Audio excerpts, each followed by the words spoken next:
Hello and welcome to Historify. आज का हमारा टॉपिक है अकबर द ग्रेट। आज हम बात करेंगे अकबर महान की। अकबर महान मुग़ल वंश के शासक थे और मुग़ल वंश की भारत में स्थापना बाबर ने की थी। Babar had come to India from Fargana and after defeating Ibrahim Lodi in the first battle of Panipat in 1526, he laid the foundations of the Mughal Empire in India. Babar की मृत्यु के बाद उनके सबसे ज्येष्ठ पुत्र हुमायूं मुग़ल वंश के शासक बनते हैं। However, unfortunately, Humayun was not fortunate enough to rule for a very long time.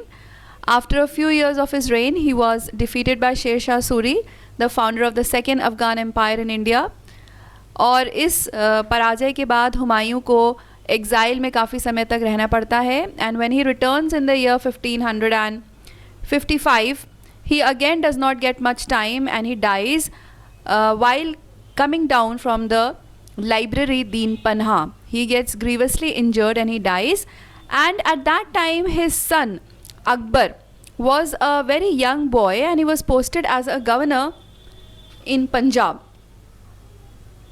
तो जब इन सर्कमस्टांसिस में हुमायूं की मृत्यु हो जाती है तो बैरम खान जो अकबर के रीजेंट थे और केयर टेकर थे, he does not waste any time and he declares Akbar to be the next Mughal emperor. Now Akbar was the third in line of the Mughal emperors.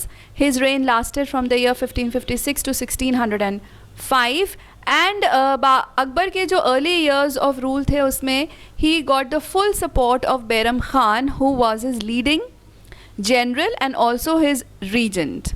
Now talking about the birth of Akbar, while Humayun was in exile, Akbar का जन्म होता है अमरकोंट में राणा वीरसाल के महल में. So when we talk about Akbar being a national monarch and Akbar having great qualities of the head and the heart, we also refer to the kind of birth that he had. Amarkot में एक हिंदू राजा के घर में, राणा वीरसाल के घर में अकबर का जन्म होता है. उनके father Humayun was a Sunni Muslim and his mother Habita Banu Begum was a Shia Muslim. So this is a kind of early life that Akbar has. Then his tutors, his teachers, they were from all walks of life, and all this definitely instilled some kind of goodness into Akbar, who grew up to be the national monarch of the Mughal Empire in India. अब coronation की बात करते हैं. पंजाब में अकबर उस समय थे जिस वक्त हुमायूं की मृत्यु हो जाती है और उसी माहौल में Bairam Khan without wasting any time declares Akbar to be the next Mughal emperor. He was a very young boy at that time and he marches towards the capital in order to claim the empire. However, at that time the Afghans again had risen in opposition to the Mughals और हेमू जो अफ़गानों का military general था, he posed a great threat to the Mughal Empire in India.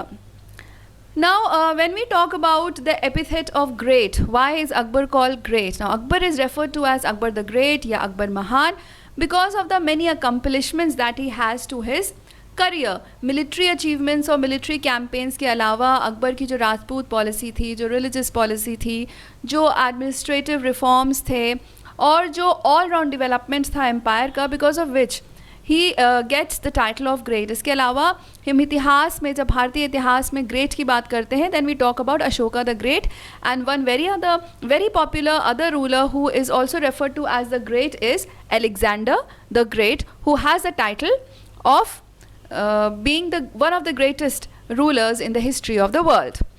तो हम लोग बात कर रहे थे अकबर और हेमू की. Now the second battle of Panipat, which is a very historical battle in the history of the Mughal dynasty and the history of India, is the second battle of Panipat जो 1556 में लड़ा गया था.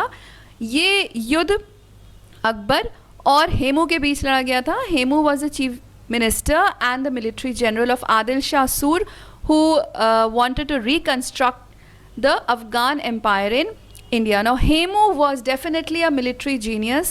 He was a very superior military general and he challenged the authority of Akbar in the battlefields, in the historical battlefields of Panipat. तो 1556 ये ऐतिहासिक युद्ध लड़ा जाता है और इसमें हेमू की मृत्यु हो जाती है और सेकेंड बैटल ऑफ पानीपत में अफगान्स का जो क्लेम था पावर को वो हमेशा हमेशा के लिए क्रश कर दिया जाता है and Akbar sits on the throne of Delhi as the third Mughal emperor of India. अब अपने जो अर्ली ईयर्स होते हैं Akbar, he is under the protection and guidance of his regent Bairam Khan. Akbar is a young boy and with the help of Bairam Khan he is able to manage the affairs of his empire.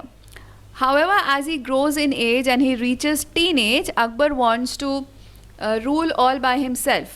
He decides to take charge of the affairs of the state himself. और यहाँ पर ऐसी situation create होती है जब जो court की महिलाएं होती हैं, जो दरबार की महिलाएं होती हैं, स्पेशली महामंगा who was the धाई or the nurse of Akbar and also his mother Hamida Banu Begum and some other people who are able to exercise great influence on Akbar, and under their influence Akbar decides to dismiss Bairam Khan.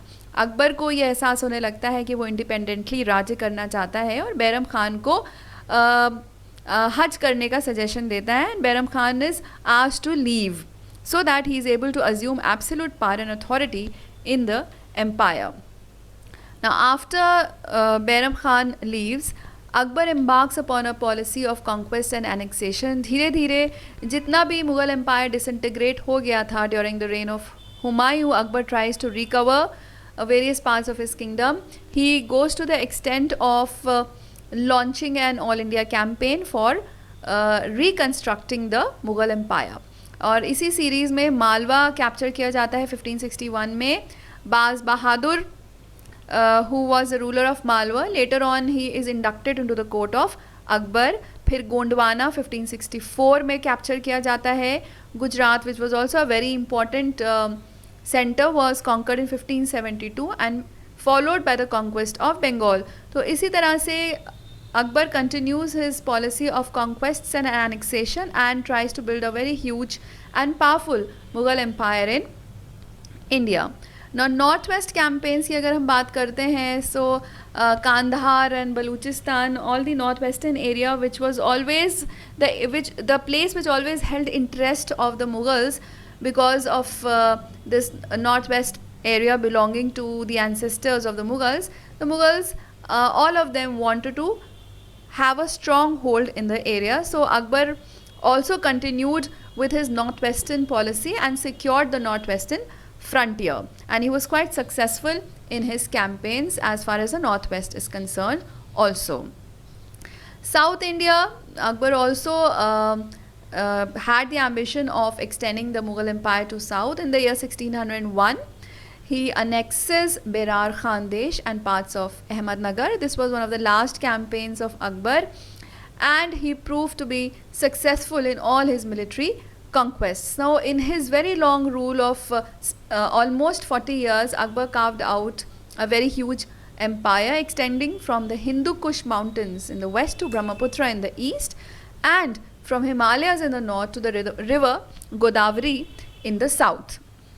So this lecturate basically was an introduction into the career of Akbar as a Mughal emperor, how he conquered and established a very strong Mughal empire in India. In the next lecture I shall be talking about the religious and Rajput policy and why Akbar is referred to as the national monarch. Thank you so much.